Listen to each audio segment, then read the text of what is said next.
and had just a fantastic lineup for you. And then on Super Bowl Sunday, as we're getting ready for the Super Bowl, I start watching a Facebook Live from the mayor of Charlottesville and Mayor Nakia Walker. And while watching this Facebook Live, I'm like mouth agape, like absolutely floored, because during the Facebook Live, she's admitting to what sounds like committing crimes while in the position of mayor. So much to cover and unpack from this video. It was nearly 2 hours of commentary from the mayor. You need to tag a friend. Get your cell phone out now, please. Text a friend or share this Facebook show to somebody's page. We're live on Facebook, Instagram, Twitter, LinkedIn, Snapchat, TikTok, YouTube, Apple Podcasts, Spotify, iTunes. We archive it on iloveseville.com. I'm pretty sure I'm going to ask this question. You know, did the mayor openly admit on Facebook Live that she committed a crime while in the position of mayor? Then she talks about the plantation that is Charlottesville, Virginia. She makes references to Game of Thrones and the Red Wedding in Game of Thrones.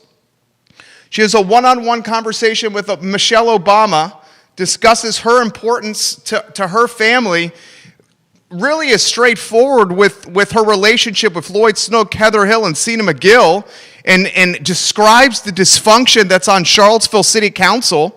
She straight up said she had no idea that Chip was going to get hired as city manager. She talks about the death of her grandma, what white people always do, and this is only in the first 50 minutes of the Facebook Live. You need to get your friends on the line, because this is something you need to see and hear. We'll play clips from the Facebook Live today. This is a show that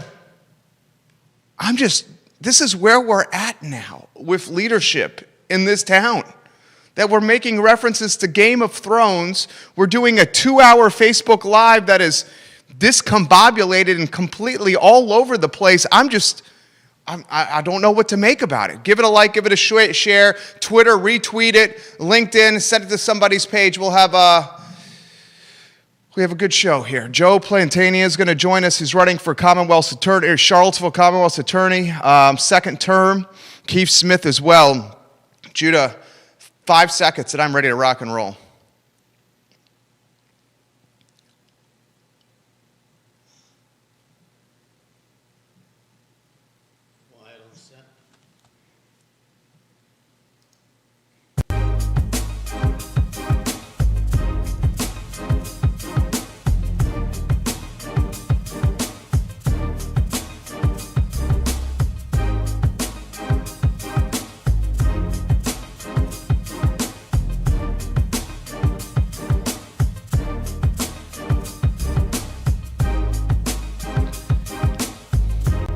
Guys, welcome to the I Love Seville Show. My name is Jerry Miller. Good Monday afternoon. Thank you kindly for joining us. Live in Charlottesville, the Commonwealth, the country, and the world. We're presented by Ting Fiber Internet. Crazy fast internet through Ting. They power this network. It's the best by far, and it's not even close. We have a special offer only through iloveseville.ting.com, where you can save $288 on the best internet in Charlottesville. Folks, I'm going to let you know how the last 72 hours played out for this show. Monday's program, I kind of take the weekend and consider the news cycle over Friday, Saturday, and Sunday, and even Monday morning to plan the show. I was doing that this weekend. I spent some time on Friday afternoon. I spent some time thinking about the show and kind of getting ready for the rundown, which you see on screen, Facebook or Twitter if you're watching. Look at the screen. What's on the right is called the rundown. And I spent time thinking about it over the weekend.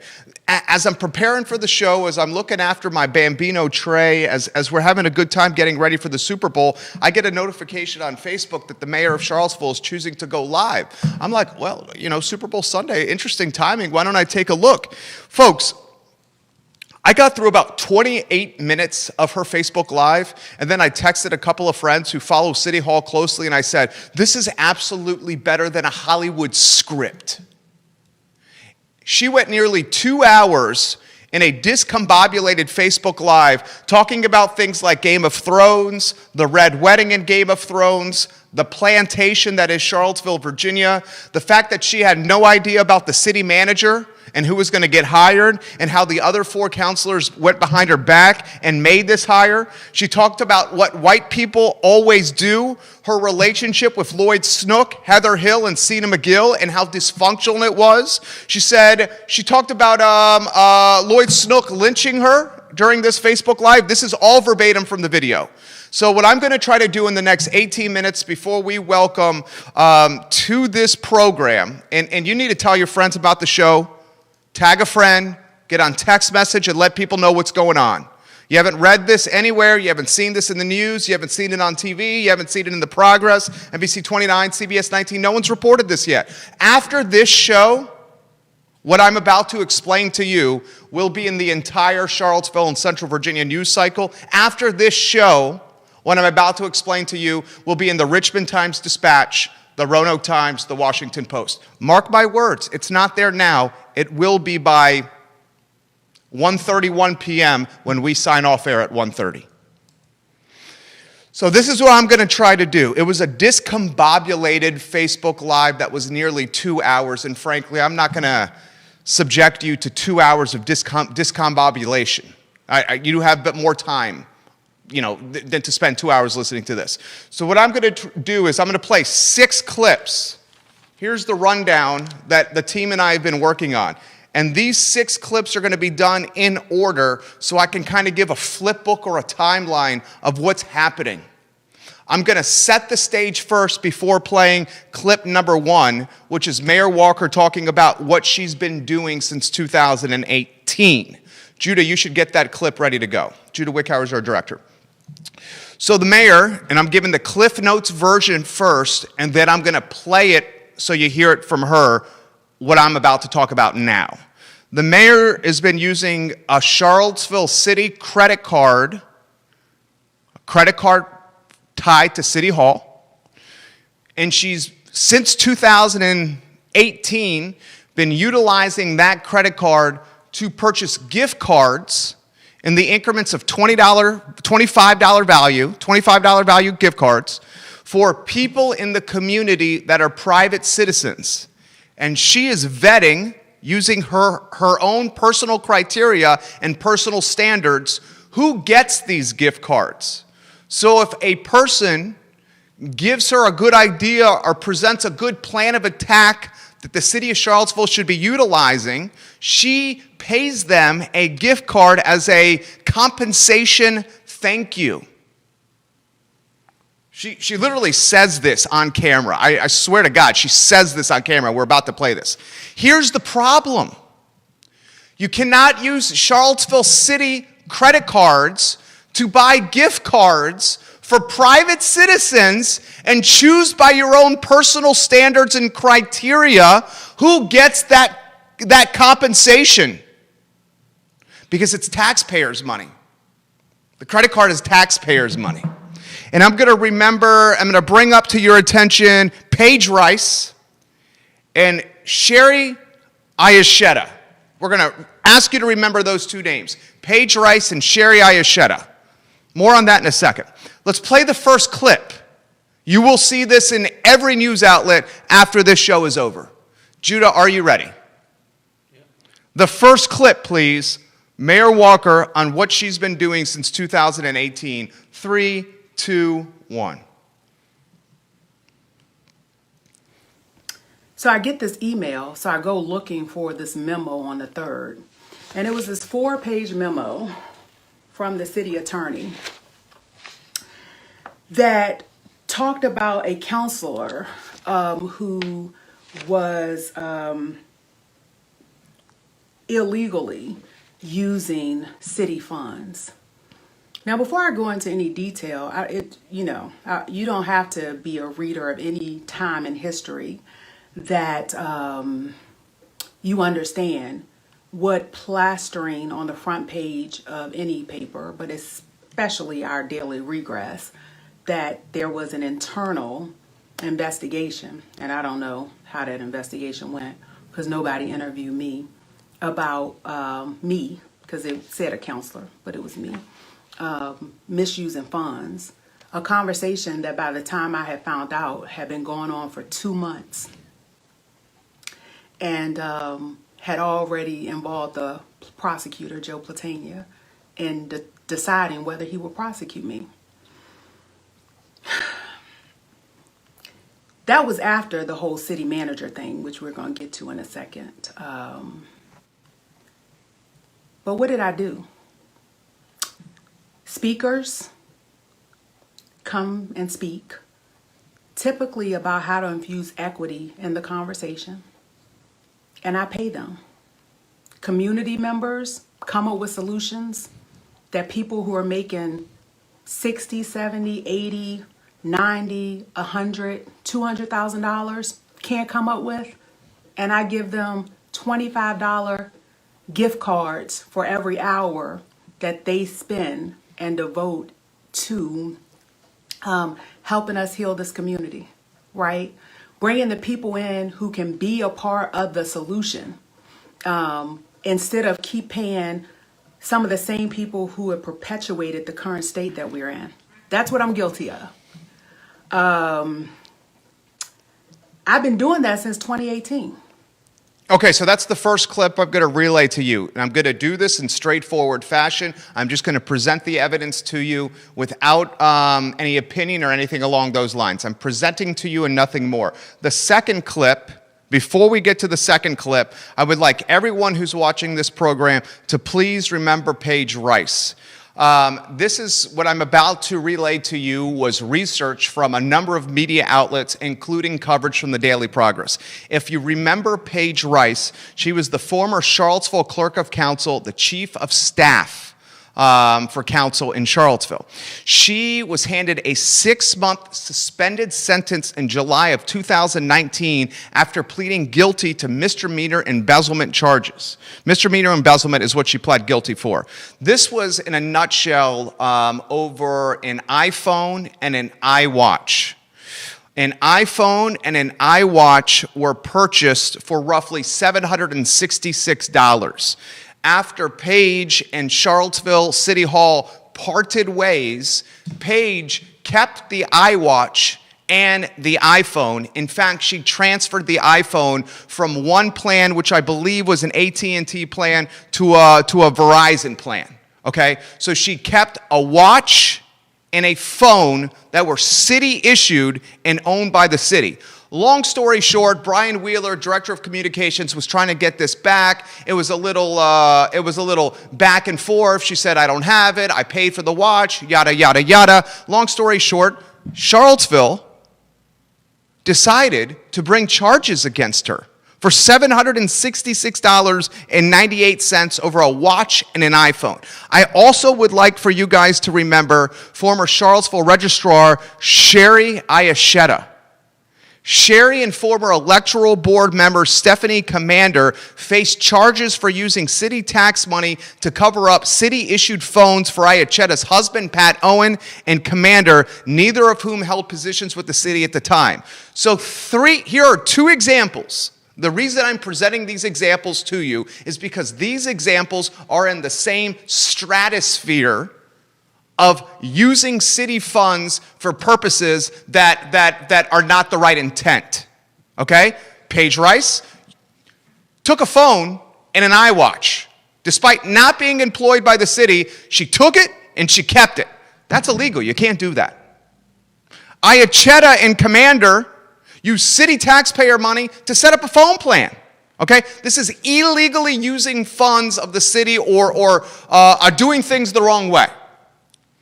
Whether you know or not, that is not an excuse. More on that in a second. Let's get to the second clip. Do you have that ready to go, Judah? The second clip is the plantation that is Charlottesville, Virginia. Listen to this. Play this in 3, play this in 2, play this in 1.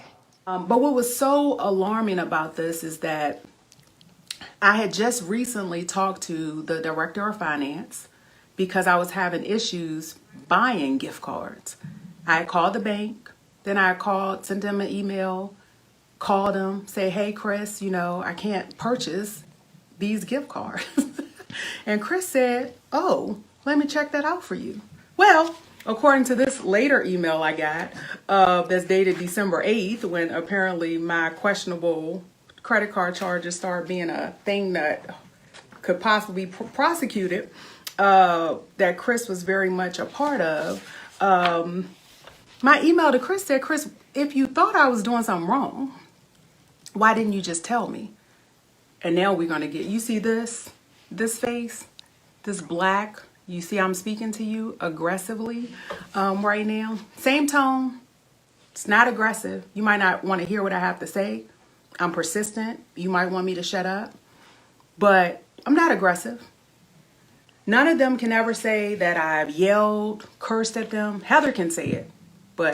And Lloyd can, Mike Signer. There are a few people that can say that. I'll tell you. And I have told you in the past who. But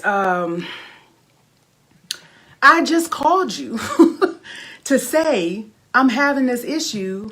You know that you're a part of a team trying to put something together. Now they're trying to be helpful, and according to my colleagues and according to them, helpful would have been, hey, we don't think you should do this, and this is why.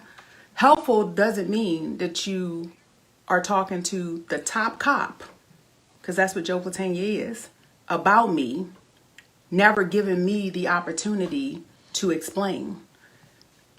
You're not saying that I've done anything fraudulent in terms of using these gift cards or benefiting, paying people and benefiting from it, any of that type of stuff. You're saying that what I've consistently said, I will pay people for their time, that I did that thing, and you thought you should spend your time setting up your mayor.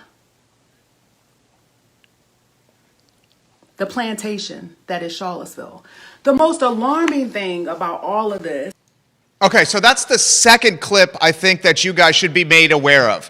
The Chris that she's mentioning in that video is the director of finance, Chris Cullinan, I believe his name is. Joe, who's going to join us on the show, coincidentally, the interview was planned 10 days ago. So this interview coincided, coincidentally, with Mayor Walker's Facebook Live. Now, I will say this. I have respect for anyone who's come on the show. I am a man of my word. And when I welcomed Joe on this program, it was to spotlight his campaign for Charlottesville Commonwealth's attorney. He's running again. So when I welcomed him on the show 10 days ago, it was to discuss his campaign, his platform, and why Charlottesville should elect him again. I will maintain my word, and I will 99.9% of the interview. Joe, I'm doing this to give you a heads up before the interview starting here because I think you're watching. I will maintain my word, and the interview will be about you running for a second term here as Commonwealth's attorney in Charlottesville, Joe. I will ask you one question, Joe, about this situation with Mayor Walker. One question at the end. I'm giving you a heads up. I think that's fair and very reasonable of what I'm doing here. Now, the next clip I need to play is Joe is 5 minutes away, so I want to skip the Game of Thrones clip and save it for after the interview with Joe, where Mayor Walker is talking about Game of Thrones, the Red Wedding, and how she makes a comparison to Game of Thrones in Charlottesville City Hall, where she was going to name characters from Game of Thrones and label them the characters in Charlottesville City Hall. I couldn't believe this when I was hearing it myself. But I have another clip. It will be clip 4, Judah, when she talks about Councilor Lloyd Snook, Heather Hill, and Sina McGill, that I think is more important, perhaps less entertaining, but more important that you guys should hear. And we should also get to the city manager clip. We got Joe in 4 minutes. Can we play the clip? Do you have clip 4, Judah, ready to go? Yeah. Okay, so that's the one where she's talking about Lloyd, Heather, and Sina. Lloyd Snook, Heather Hill, and Sina McGill sit on the dais with this person next to Mayor Walker. Here's what she's saying about Lloyd Snook, Heather Hill, and Sina McGill. Judah, in 3, 2, and 1. When you all are talking about the dysfunction that is Charlottesville, you will have people creating the dysfunction. Lloyd Encina, Counselor McGill, and Snook have consistently, you hear me, taken me talking about your actions upholding systemic racism, system of oppression, as I'm calling them a racist. Now, Lloyd could tell you that I got really close with him because I'm not sure about him. I'm just not. To add to the dysfunction, he's heard this because I tell people what I'm thinking. But what I've said to him and Counselor Hill, and that Counselor Hill, wow, that you would not create a different world than the world we're trying to survive in if you were in charge of it. So no, I don't trust you. And yes, I'm monitoring you very closely. And if I see any signs, then I'm calling you out. And that's what I do.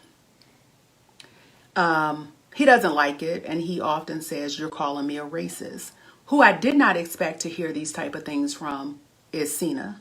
I don't know Cena well, didn't spend a significant amount of time with her. But I watched her.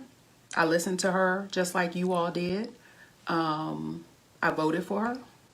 And I thought, hopefully this is a person I can work with to get what we said we would do, which is aligned together. That's not turning out to be so. Cena decided maybe a month and a half, 2 months ago that she would only have email conversations with me and often don't respond to emails. The conversation that I remember before she made this decision was her on vacation, walking down a beach. I think we were on the phone for 2 hours.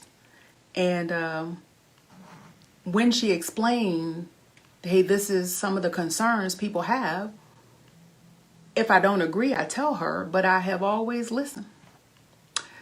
I do think, and I have some major issues with Heather and some things that I have seen Heather do over the past few years. And I don't respond to Heather very well. Cena has taken that personally. Okay, so much more to get to, but I have to be very mindful of Joe's time. And again, I'm going to reiterate this before I get Joe on the line. Joe is running for a second term here as Commonwealth's attorney in Charlottesville. When we did this, when we lined up this interview about 10 days ago to 2 weeks ago, the Facebook Live that Mayor Walker had yesterday was not even in the universe. It was not a reality. We lined up this interview about 2 weeks ago. As a result, when I welcomed Joe on the show, I said we would be talking about his campaign. I am a man of my word. Honor and integrity are important to me. I will stick to that plan of talking about his campaign, except for one question at the end of the interview about this. Okay? I think that's without question me showing that this is a welcoming place for anyone to come on the show, and I am not using shock jock tactics. Okay? That's why I'm reiterating this. I'm going to get Joe on the line. Judah, it's ringing. We have him here. Joe, first I want to thank you for joining us. I set the stage with everybody that this interview was set up 2 weeks ago prior to anything that happened on Facebook with the mayor. So 99.9% of this interview will be 100% about you and your campaign. It's an important caveat for those that are watching. First, Joe, thank you for joining us. The show is yours. How are you doing? I'm well, Jerry. Good afternoon. Thanks very much for having me on. It's our pleasure. How'd you enjoy the Super Bowl? How was your weekend, sir? Well, I'm a Steelers fan, so we started out well, didn't finish up so well, but Tom Brady, I think, is in the conversation for being the GOAT for sure. Absolutely, absolutely. I think it was an anticlimactic Super Bowl, but we certainly have to admire what Tom Brady has done as the GOAT in the National Football League. All right, Joe, we'll cut to the chase. You're running again. What's inspiring you for a second term? Well, one of the things I thought about when I had to decide whether I was going to throw my hat in the ring for another go-around was the first thing that hit me is the team we've assembled. And I'm incredibly proud of everyone we've got working in the office, combined 91 years of legal experience with the lawyers, great support staff, great victim witness advocates. We've done a lot of really good things over 37 months. We've only been in office for 37 months. We had the August 12th prosecutions. We've responsibly reduced the jail populations. We started a therapeutic docket. So we've done a lot of really good stuff in 37 months, and there's more left to do. And I decided that, our team should be rehired for another 4 years. Joe Platania, our guest, guys, running for a second term, Commonwealth's attorney here in Charlottesville. Joe, you now have The Progress, NBC 29, and Seville Weekly watching you on the program. How about this? Twofold question. Most challenging aspects of that first term? And the second part of the question, because we're optimists here, the aspects of that first term you're most proud of. Well, the most challenging aspect of the first term for myself and for everyone else in the office was the community dealing with the aftermath of August 12th, 2017, and just the trauma that our community had been through. And we dealt with it in the court system with some criminal prosecutions. And so that was difficult for us as lawyers, but that's our job. That's what we're supposed to do. But just being present with the community and the very slow process of healing from all that was quite tough on everybody. And that's our office in the community also. The second part of the question about what we're optimistic, what was the second part of the question? You're most proud of from the first term. So again, I think what I'm most proud of is the resilience of everyone getting through those first 37 months. We also, the first 12 months, we were dealing with the August 12th prosecutions. And then the last 12 months, we were dealing with COVID hitting the court system. So I think that resilience is one of the things I'm most optimistic and proud of. We've been through an awful lot in just 37 months. Second term, goals, objectives, items from the platform you want to highlight. And the second part is, what's now till the third going to look like for you?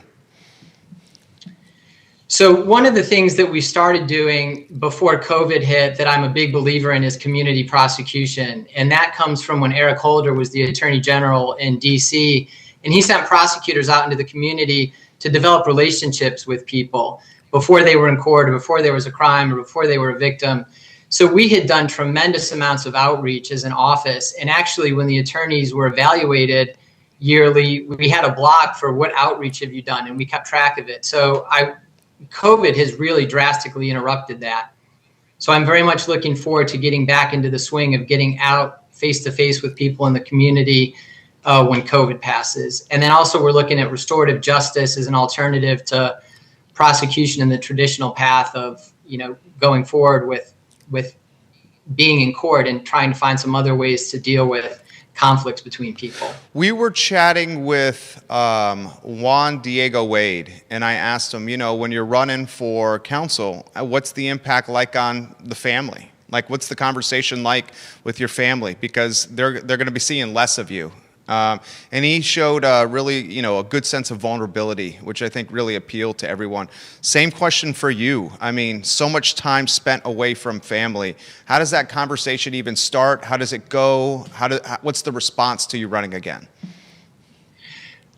Great question. And I think it's a great question to ask everyone that wants to be a public servant. First and foremost, as my wife reminds me, and anyone that knows me and that knows my wife is quite aware I've married up. So you outkicked your coverage?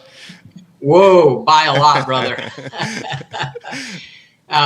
She points out to me, look, you've signed up to be a public servant, and that's part of the deal.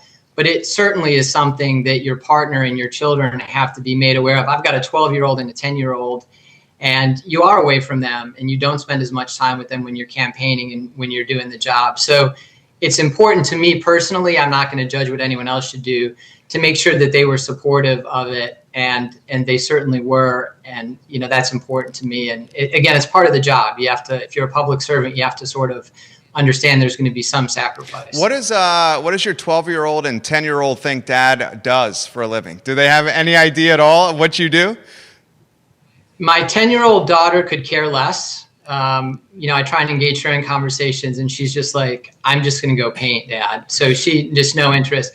My 12-year-old reads the Daily Progress. He's been known to wear a bow tie. He likes to go door knocking. So he's a little more involved in civics and criminal justice issues. So he tracks it a little more closely. But I will tell you this, neither of them are that impressive. All right, so Joe, if you win a second term here, and you certainly got a lot of folks in your corner in this community, but if you win a second term, your leadership yet again here in Charlottesville, the phrase that's being thrown around is what? Stabilizing the organization. Anywhere you want to go on that topic when it comes to Charlottesville government? Another great question. So, there's different constitutional officers in city government. So the sheriff, the commissioner of the revenue, the treasurer, and the Commonwealth's attorney. So we're constitutionally elected officials, and we answer to the voters and the public. So we are part of city government, sure, but it's not as traditional as other department heads and city council and the city manager. And while I've always enjoyed a very good working relationship with council and the city manager, in some ways we're siloed and independent, as it should be. And again, we're answerable to the community and the voters.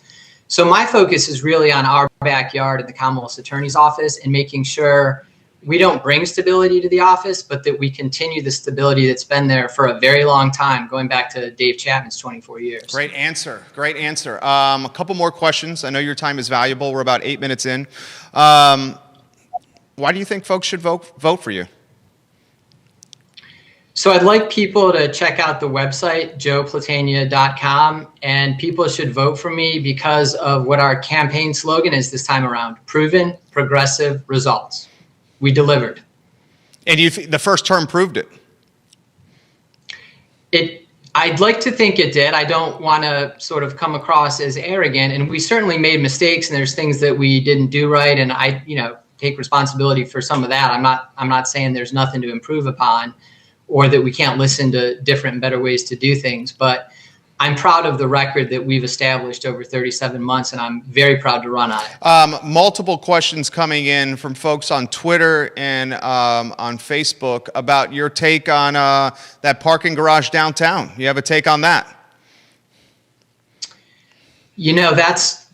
That's not really in any way part of our job responsibilities, so I don't really have a comment on that. That's fair. All right, the last question. I feel like I've been fair this whole interview here with what we were going to talk about. I kept my word here. The last question, it was something that came up last night on the mayor's Facebook page. I'll start open-ended, and I'm going to continue to be fair here. Your thoughts on what she's saying with using a city credit card to purchase gift cards for citizens? Well, I did watch the lead-in, Jerry, and as a journalist, I appreciate the question. You're free to ask it. You've been very fair with me, but I'll answer globally as a prosecutor. We don't ever comment on the existence or the lack of existence of a criminal investigation. We get asked to look into stuff, and this is not the situation that you referenced. We get asked, because of the nature of what we do, to look into stuff all the time. And we're ethical and professional and responsible, and we don't comment on that because it's not fair to the people that may or may not be investigated. So just in a very general sense, not to that specific situation, we wouldn't comment on that as an office. That's fair. That's completely fair. Wish you the best of luck. Thank you for coming on the show. Would love to be able to catch up with you as we get closer to crunch time here and just talk about the campaign and highlight all the work you're doing, Joe. Jerry, thanks for having me. I'm happy to come back anytime. Appreciate it. Okay, you have a good day. All right, you too. Take care. Okay, so I think that was fair from both sides. We certainly did not expect the comment from the Commonwealth's Attorney of Charlottesville, right? But I had to ask the question. I think we both handled that fairly. before we get to Keith Smith, and Keith Smith's about 10 minutes away, where we're going to talk about the Charlottesville Affordable Housing Telethon that we're going to host this Friday from 10 a.m. to 10 p.m. We're going to be live for 12 hours on every social media platform possible from 10 a.m. to 10 p.m. this Friday, with the hope of raising $150,000. And if we can raise $150,000 this Friday from 10 a.m. to 10 p.m., then we will have the money for the Thomas Jefferson Community Land Trust to buy some land on 10th Street Northwest. 10th Street Northwest, kind of close to Peloton Station. Okay, we can crowdsource the purchase of land. Before we get to Keith Smith, I think there's more content that you should watch or listen to. And what I've done here is yesterday, if you're just tuning in, the mayor of Charlottesville did a 2-hour Facebook Live that was, I mean, all over the place. I have no better description of that. It's always discombobulated and all over the place. That's a fair description of what that was, okay? And I'm being fair throughout this entire 47 minutes that I've been on air, because I see every media outlet in this town watching right now, and this has not been reported anywhere, okay? And it's important to understand that you cannot, you should be talking about this. We should be talking about this. Using a credit card that's tied to the city of Charlottesville to purchase gift cards for private citizens, and you as the mayor have your own rationale or standards or protocols of who gets compensated by these gift cards, and these gift cards are covered by essentially taxpayer money. I mean, I was talking about this with a buddy off of air. You know, like, if you work for a company and they give you a phone, if you work for a company and they give you a laptop, you have enough common sense on that laptop not to do personal stuff on it, right? If you work for a company and they give you a phone, or if you work for a company and they give you an iPhone watch, and that phone and that iPhone watch are for company use, and you don't work for that company anymore, you have to give the phone and the iPhone watch back. I mean, that's common sense. If you work for a company and that company gives you a credit card, and that credit card is for expenses tied to your job, like maybe it's a lunch where you're meeting with a vote or with a citizen, or maybe you have to travel to Richmond to meet with another elected official so you can learn about your municipality, you can use the city credit card. But what you can't do is use the city credit card to buy gift cards and then have your own grading system, your own rationale, your own standards of compensation for private citizens. Wow, Tim, you over in North Downtown, you gave me a really good idea. Here's $75 to Food Lion, 3 $25 gift cards. Hey, Steve in Belmont. I hadn't thought about that idea on the West Main Streetscape. Here's 4 $25 gift cards to Harris Teeter. Lorraine. Hey, Lorraine. Thank you for meeting me. I hadn't thought about that concept when it came to the Market Street parking garage. Can you present that before council? Here's four $25 gift cards to the Kroger. Can you present that before council? Because other people need to hear it.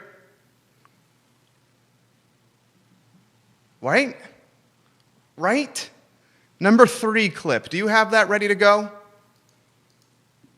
Please. I mean, we're about to talk Game of Thrones and the Red Wedding. We're about to talk Game of Thrones and the Red Wedding. And who are some of the characters from Game of Thrones? Judah Wickower. There are too many to name. Who's the Lloyd Snook of the Game of Thrones? Do you think that's Jon Snow?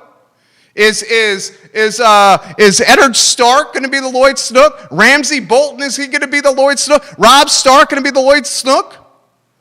Is Bran Stark going to be the Lloyd Snook? How about Hodor or Gilly or the Night King or Gentry? Well, why don't we ask Mayor Walker who Lloyd Snook is in Game of Thrones? Judah, let's cue up that clip. 3, 2, 1.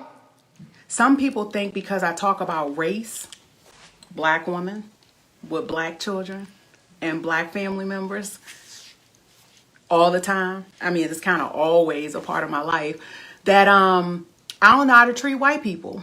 And because I don't go around making white people understand that, hey, you white person, you on my team. Because guess what? My people know they're my people. And my people are not asking for me to put a banner up that say they my people. There are some people with very questionable behaviors. And even when those things happen, I still advocate for people. I mean, it could be 3 o'clock and you do something that's like inviting me to the red wedding on Game of Thrones. Y'all remember that scene? Game of Thrones, minus that last season, was a bit interesting. But the red wedding is something I've often thought about since my time here. I was going to put up a few years ago, match the people in City Hall with the characters they will represent on Game of Thrones. But I thought that was, maybe not professional. So I didn't do it, Michelle said go high. So I had this thought before she told us to go high. I do have a question, Mrs. Obama. How long we supposed to go high? Because it's real hard to go high. Let me tell you how personally I'm taking this. My whole family depend on me. My whole family. My friends love me and they depend on me. I'm that person in my personal life that gets stuff done, that people come to with their questions. And if I'm not here, what happens to them, right? So that's where we are. The Red Wedding, Game of Thrones, Heather Hill, Lloyd Snook, Cena McGill, Michael Payne. I mean, you can't make, this is a Hollywood script. We are watching reality television literally play out before our eyes. Literally play out before our eyes. And I got 6 more to go that we aren't even going to get to today because I got to get to Keith Smith in a matter of moments. Maybe we'll save some of the ammunition for tomorrow. That's why I threw away the entire show rundown that we had put together by Sunday morning, because by Sunday afternoon, after hearing this 2-hour discombobulated monologue, where straight up, I'm no attorney, but straight up, I believe that is a confession on camera to wrongdoing, the first clip. The second clip we played is a comparison of Charlottesville, Virginia to a slave plantation. The fourth clip we played was the relationship with Lloyd, Heather, and Cena. The clip I just played was a comparison to Game of Thrones. And now the one I'm about to play you, number 5, J-Dubs, you ready? Number 5 is straight up her saying, I had no idea who they were going to hire for city manager. No idea. Number 5, 3, 2, 1. What the search firm basically told them. Now, I wasn't in the room, okay? But they were told that their best chance pretty much of stabilizing the community and getting a city manager that anyone would want would be if I wasn't here. So that decision from the 4 of them to delay the city manager search is with the hopes that I don't run. This is a campaign year, November. You all will be voting for 2 city council seats. And that is how that decision was made. There is an article in the paper. If you go and look at that letter in the paper, there is a computer Charlottesville City Council in the signature box there. And I had to say, the next time you all decide something, don't say council. You need to put the 4 names that agreed to that. I mean, she's straight up saying she had no idea who they were hiring, and they used a stamp for Charlottesville City Council to stamp an approved document for the new city manager, as opposed to individuals signing the document because they wanted to use the stamp to give the impression it was a unified decision. That's what she just said. This is like the best Hollywood screenwriters in America could not come up with a movie script like this. The best ones could not come up with a movie script like this. Welcome to the show, Charlottesville Tomorrow. Welcome to the show, Richmond Times-Dispatch. So for those that are just watching the program, get number 1 ready to go again. Get number 1, please, sir, Judah Wickower, ready to go again. So for those that are just watching the program, I'm going to put a bow tie, I'm going to dot the I's, I'm going to cross the T's on the topic. On Sunday afternoon, the mayor of Charlottesville did a Facebook Live that was roughly 2 hours long. During this Facebook Live, she talked about what I've been doing wrong. Specifically, it sounds like a crime committed. And is also posting screenshots. You got the screenshots, Judah? From a memo that is circulating within City Hall. Post the screenshots. This isn't even a FOIA request. This is just stuff found on Facebook. She posted a memo that's circulating around City Hall on whether or not she committed a crime in regards to purchasing gift cards as early as 2018 and purchasing these gift cards through City of Charlottesville credit card and using the City of Charlottesville credit card to buy gift cards in $25 increments, which she then leveraged or utilized as a form of monetary system or compensation system. Come to me with good ideas, and I will compensate you $25 gift cards. Come to me with good ideas and present those ideas in public forum in front of the dais at open meetings, and I will compensate you $25 gift cards for your ideas. I have no confidence, she says, in the 60, 70, 80, 100, $200,000 employees in City Hall. Instead, I will use the credit card issued by the City of Charlottesville, and I will buy gift cards. And I will crowdsource ideas from citizens in the community. And I will be the standard for compensation when it comes to quality of crowdsourced ideas. And if I like those crowdsourced ideas, I will compensate you $25 gift cards, despite them being purchased by city-issued credit card. Play number 1 again for the Times-Dispatch. 3, 2, 1. So I get this email, so I go looking for this memo on the 3rd. And it was this 4-page memo from the city attorney that talked about a counselor who was illegally using city funds. Now, before I go into any detail, you don't have to be a reader of any time in history that you understand what plastering on the front page of any paper, but especially our Daily Regress, that there was an internal investigation, and I don't know how that investigation went because nobody interviewed me about me, because it said a counselor, but it was me, misusing funds. A conversation that by the time I had found out had been going on for 2 months and had already involved the prosecutor, Joe Platania, in deciding whether he would prosecute me. That was after the whole city manager thing, which we're going to get to in a second. But what did I do?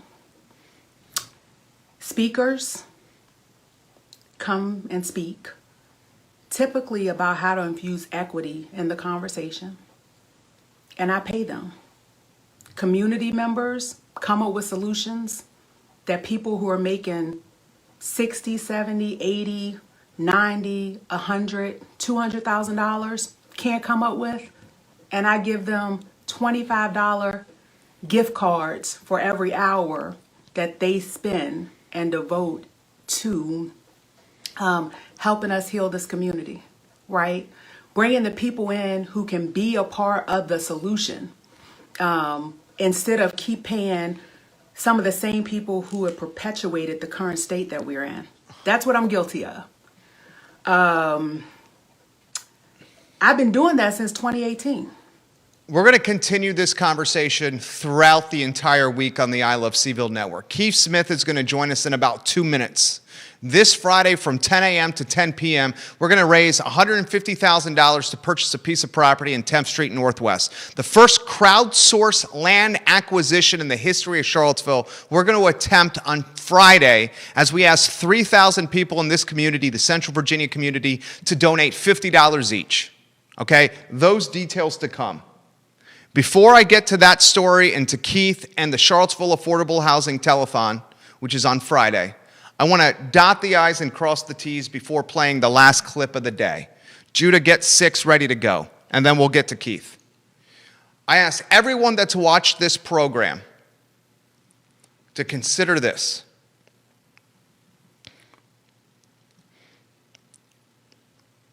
I'm choosing my words carefully. Paige Rice was a former Charlottesville Clerk of Council and Chief of Staff. She got popped. And why she got popped was because she kept an iWatch and a phone that didn't belong to her past the time she was employed at City Hall. And guess what? That's against the rules. If you have equipment given to you by your employer, you have to give it back when your employer terminates your contract or you quit. That's the rules. And the rules are clear cut. If you keep the equipment, you're going to get popped, and she pled guilty to misdemeanor embezzlement. Former Charlottesville Registrar Sherry Ayasheta and former electoral board member Stephanie Commander also got popped. They used taxpayer money to give Sherry's husband, Pat, a cell phone. They used taxpayer money to give Stephanie Commander a cell phone. That's against the rules. And they got in trouble for it. The rules are clear. They're black and white. There's no gray area. In regards to Mayor Walker, using a credit card that's been given to you by the city, by City Hall, a credit card that's covered by taxpayers, me and you, in our hard work, and using that credit card to buy gift cards, $25 increment gift cards, to use as a compensation method or a monetary system is wrong. And there's clear-cut rules about that.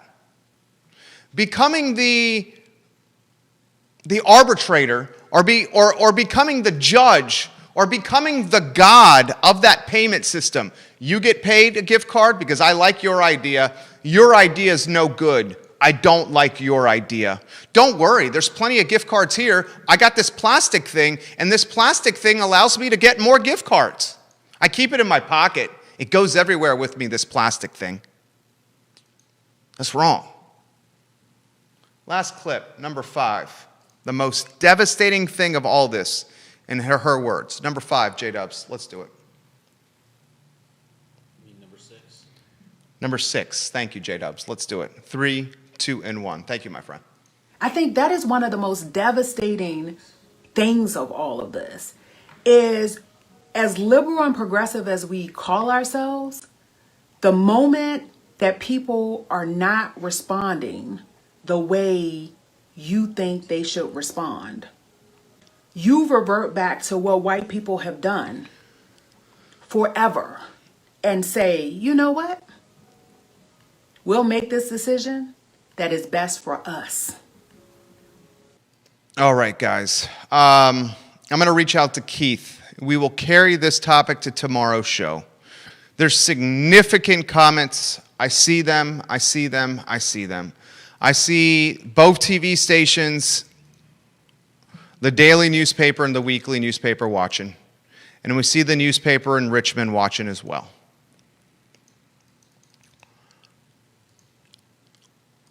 I've said this so many times over the last 3 to 4 months. I'm going to say it again, and I'm going to get to Keith. The most important election in the history of Charlottesville, Virginia is the 3rd of November. Not only do you have a West Main Streetscape project that's over $50 million, not only do you have a Market Street parking garage in a promise between the city of Charlottesville and Albemarle County, a parking garage that's probably in the neighborhood of 10, 12, 13 million bucks. Not only do you have school reconfiguration, not only do you have a new city manager search that you have to do, not only are we still coming out of COVID and are facing a massive budget deficit, not only are we experiencing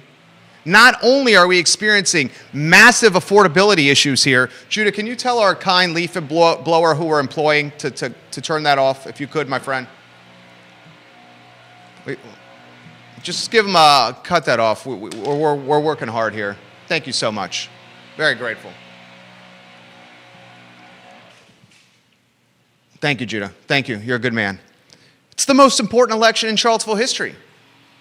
$50 million West Main Streetscape project, $14 million Market Street garage project coming out of COVID, budget deficit, still fresh on August 12, 2017, massive affordability issues here, cost of living more expensive than ever, school reconfiguration issue, this city manager search, permanent city manager search coming. This is the most important election in Charlottesville history. Get to the booth and vote. Keith Smith, I'm ringing him now. Thank you, J-Dubs, for doing that. Keith, I got you on that. We'll hit the telethon, and then we'll see you shortly. I'm actually going to see Keith Smith in 15 minutes here at I Love Seville. You got a lot of people watching you right now, Keith Smith. Working people in real estate behind. Is that Yona and Emily? That's Yona and Emily. Welcome, Emily welcome. to my right and Yona to my left. Hello, welcome back, Yona. The show is yours, Keith. What do you make of any of these topics? You may not want to touch them. You think? And if you don't want to touch them, that's cool too. So look, I won't criticize the mayor's intent. That I'm sure deep in her heart she's doing this for the right reasons, what she believes is the right reason. I think this just raises up. In fact, I know she's doing it for the right reasons in her heart, but I think what this does, it raises up a question that I've been speaking for a while. Counselors need staff members, right? They should have staff members to help them, guide them through what they can do and they can't do. Richmond has it, some other jurisdictions that I know that work in that have that the staff members do a lot of this kind of work and will help keeping the elected officials, because at the end of the day they don't do this every day. This is not their primary job, right? And so that would be my only comment on it. Joe Platina's answer was spot on. If there's something in the works, nobody can comment on it, but I would never want to question an elected official's intentions. There you go. Well, I did today. I know that. I certainly did for about an hour. I mean, again, I know if I work for a company, I know I can't use that company's credit card to buy gift cards for my friends.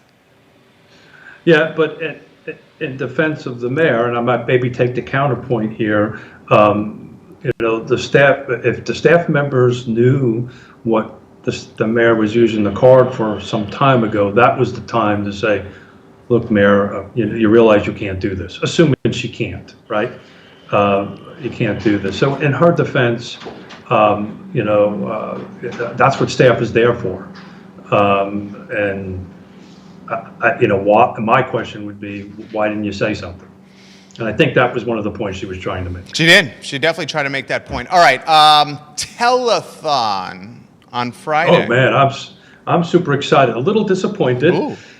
I couldn't find powder blue. Our 19th powder blue tuxedo, so we're going to have to use our normal tuxedos, for lack of a better term, because we're going to try to do a Jerry Lewis style approach to it. But we're going to get there. We got some wonderful people lined up to perform for us and do some artistry for us. And then you and I do what we do best. I can't wait. Is be us. It's this Friday. Whether it's Batman and Robin, Eric Cross has nicknamed us Sparky and the Mailman.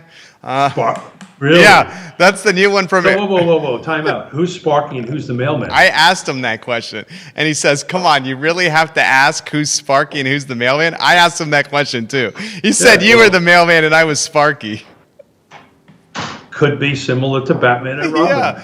I do want to make a quick comment on it, so that, I've never seen Game of Thrones. I don't even know what it is. So I was trying to figure out what your references were. It wasn't my reference, it was her. She was comparing the cast of Game of Thrones to the people in City Hall.